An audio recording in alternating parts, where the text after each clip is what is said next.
महाराष्ट्रातल्या तमाम ओबीसी बांधवांना,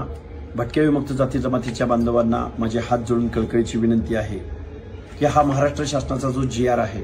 जो जरांगेंना मुंबई बाहेर काढण्यासाठी हतबल असणाऱ्या शासनाने जो हा जीआर काढलाय, या जीआर मधला शेवटचा जो पॅराग्राफ आहे, तो पॅराग्राफ एका ॲफिडेव्हिटवरती गावामधील एका जरी माणसाकडे कुंड्याचं सर्टिफिकेट असेल आणि त्या माणसानं जर हे ॲफिडेव्हिट दिलं तर त्या गावातल्या ज्या माणसांनी सर्टिफिकेट मागितलंय त्या माणसांना हे सर्टिफिकेट मिळणार आहे। याचा सरळ सरळ अर्थ असा आहे की या जीआरद्वारे जो बोगस कुणबी सर्टिफिकेटचा सुळसुळाट गेल्या दोन वर्षापासून महाराष्ट्रात आहे, त्याच्यामध्ये आता जास्त प्रमाणात वाढ होणार आहे आणि बोगस कुणबी सर्टिफिकेटद्वारे महाराष्ट्रामध्ये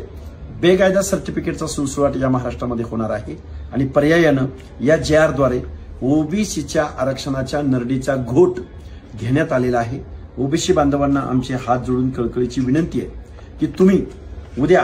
तहसील कार्यालयावरती, जिल्हाधिकारी कार्यालयावरती ज्याला जमेल तिथं त्या माणसांनी या जीआरची पहिल्यांदा होळी करायची आहे आणि तहसील कार्यालयामध्ये, जिल्हाधिकारी कार्यालयामध्ये आपलं निवेदन द्यायचं आहे। आत्ता जर तुम्ही नाही उठला,